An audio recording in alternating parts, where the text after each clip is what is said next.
ไม่มีใดใช่ไหม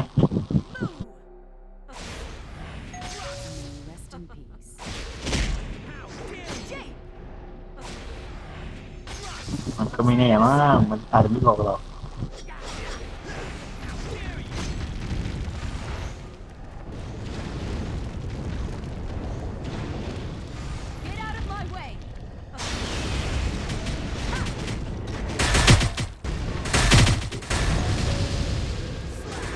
ไปไหน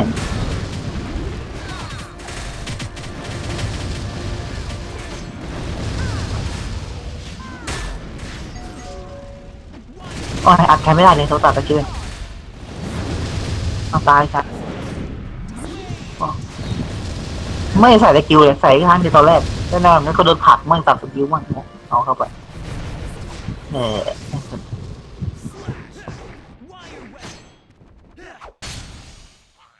อะไรทำไมห้อยเท้าทำไมห้อยทำไม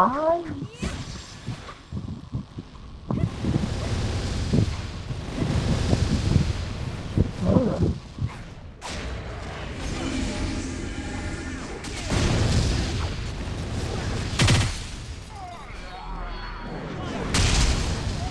มันเหลยกี่โลยาก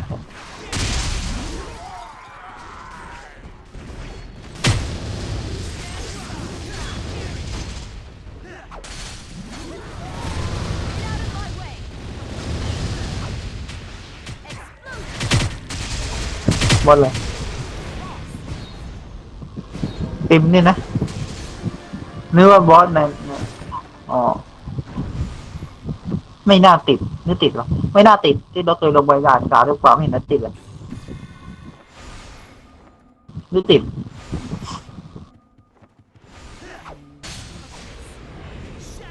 เอาการเดียนบวกเกินบวกเก้าไปผ่านด่าน30กว่า31เฟี้ยวไว้น่ะ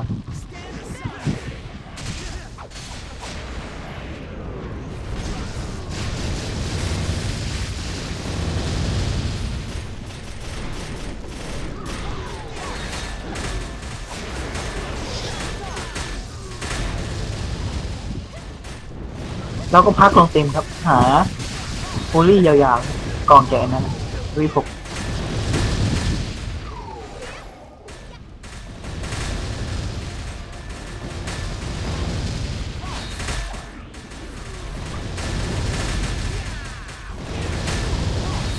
แล้วทำไมถึงไม่เปิด10 กล่อง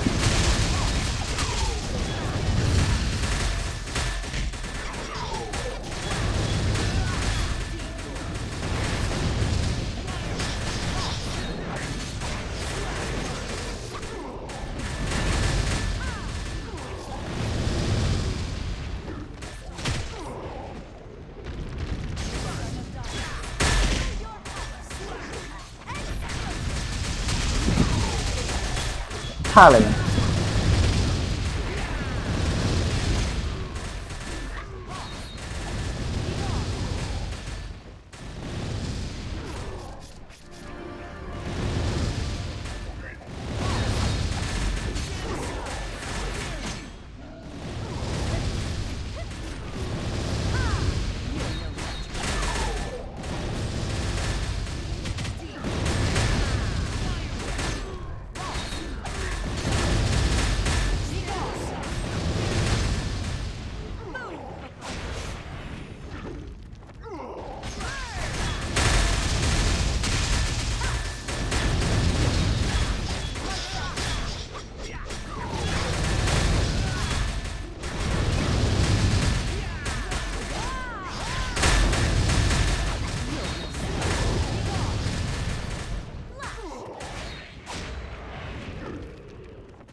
มันตัวขาวได้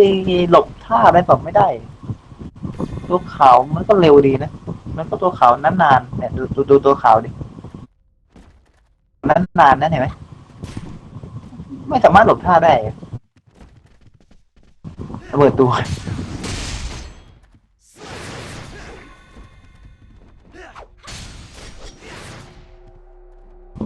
มันทำได้ต่อเนื่องนะเนี่ยยังต่อเนื่องไง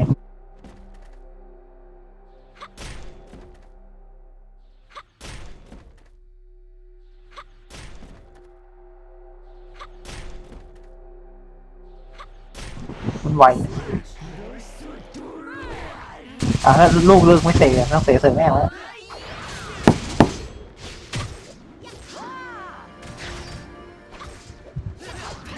สวัสดีครับสวัสดีครับคณะเบบี้มาครับนะเป็นโยโย่ครับสวัสดีครับโย่โย่แรปโยโย่ด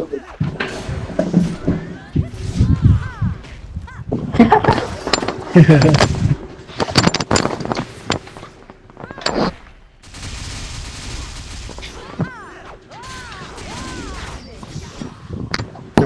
โจทำอะไรกันนะครับบุกกันนะ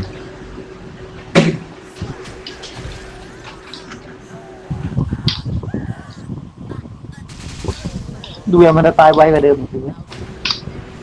ๆก็มันสองคนเมื่อกี้แค่สาวคนตายครับเดี๋ยวพยายามออมไว้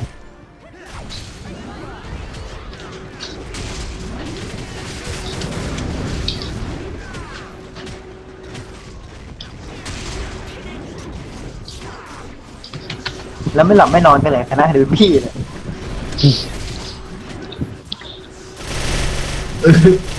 ยาวไปยาวไปยาวไปเบบี้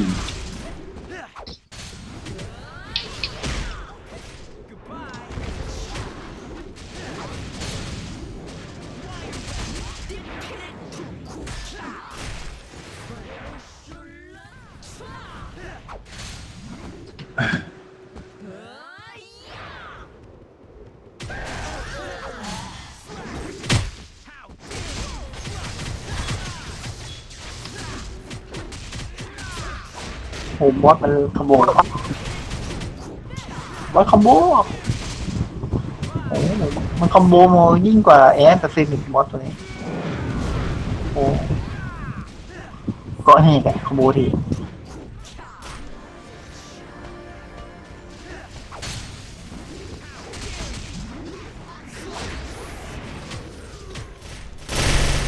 คุณจะรอดถึงวันพรุ่งนี้ไหมครับจะอยู่ถึงวันเพ็ญเดือน12ไหม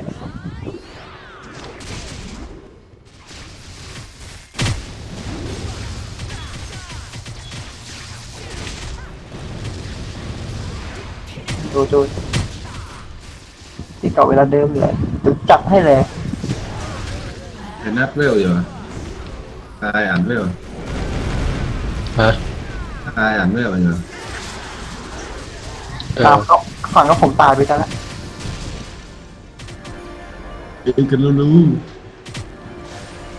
เห็นไหมเขียวสองขาวสองในสุดผมก็มาเฟี้ยวว่าบอสติมบอสสี่คนเดียวอีกแหละว้าได้ฟิลเข้ามาไปช่วยกับเฟี้ยวลากเอามาลากเอาสิครับ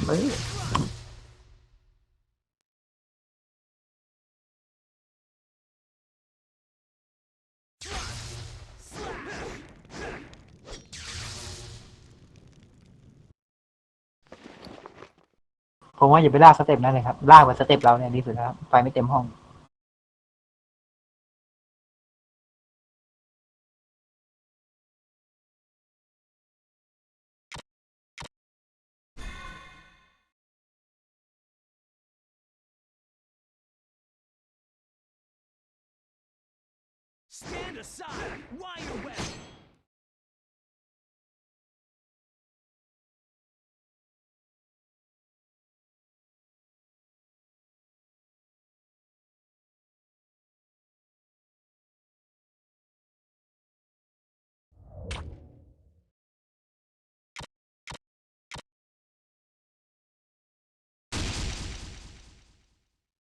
dare you?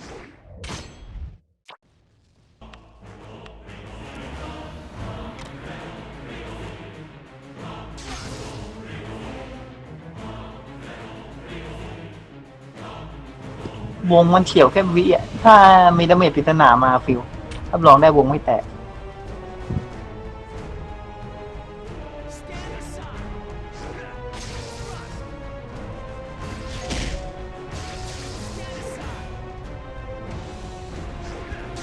วงไม่แตกครับผม Stand aside. แม่งวงหลังไม่แตกอะแตกไหมวะทำรังทั้งหมดได้เลยยังได้อีกเหรอวะเลขศูนย์ขึ้นแล้วเนี่ยนะมันเลขศูนย์มันดูมันทำอะไรทำพลังของข้าทั้งหมดได้หรือพี่แล้วทำเลยอะไรแหกหมดไม่เหลือแล้วมันแหกได้ไงวะ Stand aside. อ้าวด้วยบอสเด้งเองเมื่อกี้ยัง17อยู่เอาเข้าไป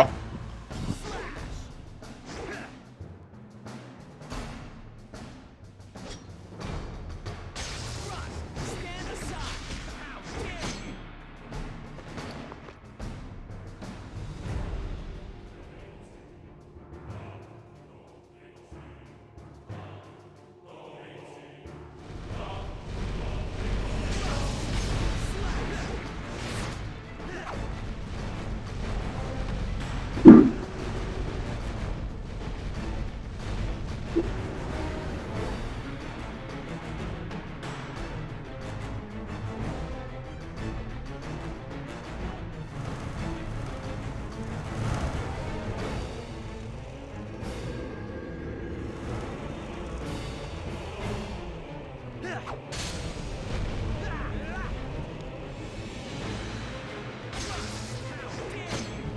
นานนาน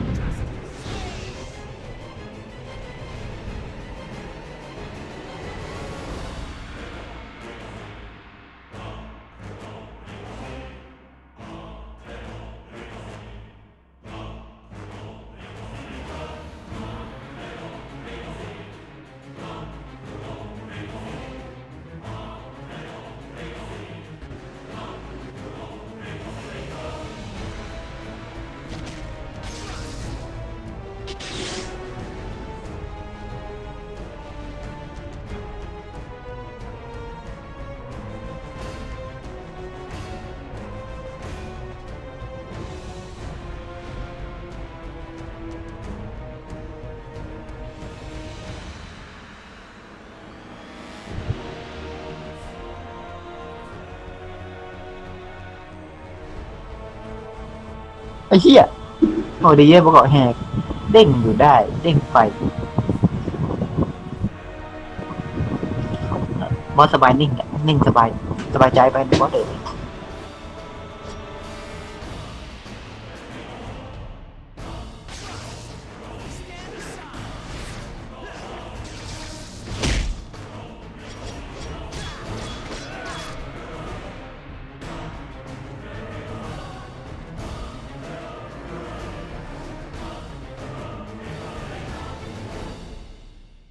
บอสเด้ง2 รอบโอ้โหเพี้ยนจิ๊บหายเลย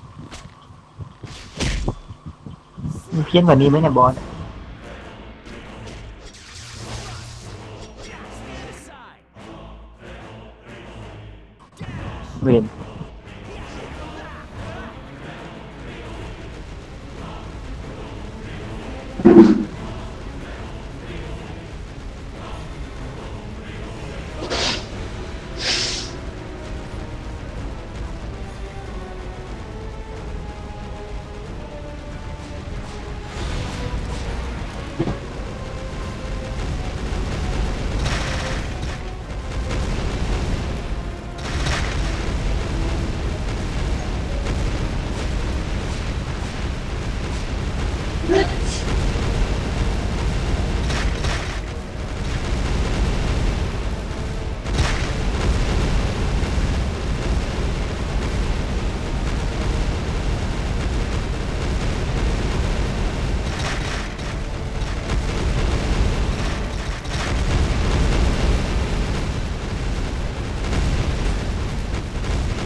มอสเกาะเด้ง2 หลอดมันจะหมดแต่พึ่งเก่า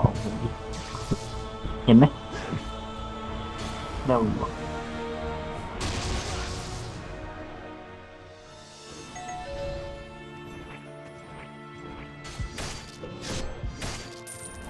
ดีๆเนี่ยดีๆนั่นลูกท่าไม้ก็ได้ฟ้าอ่อนอีกท่าเนี้ยกันมานึกว่าเอฟประกาศกันมานึกว่าตกฟ้าอ่อนไปแล้ว2เรื่องให้บุญตาหน่อยจะเซฟภาพ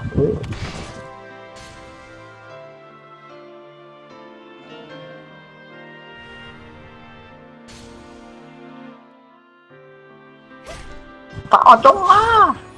ห่วยส้นตีนห้องแม่เย็ดเป็ดเย็ดเป็ด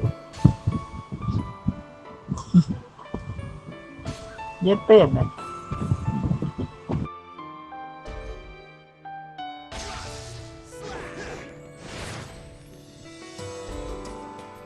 ใครจะสู้เหรอ94ฮะเขาก็ไม่ได้2แบบคนกลางๆทางนี้ครับไม่ได้2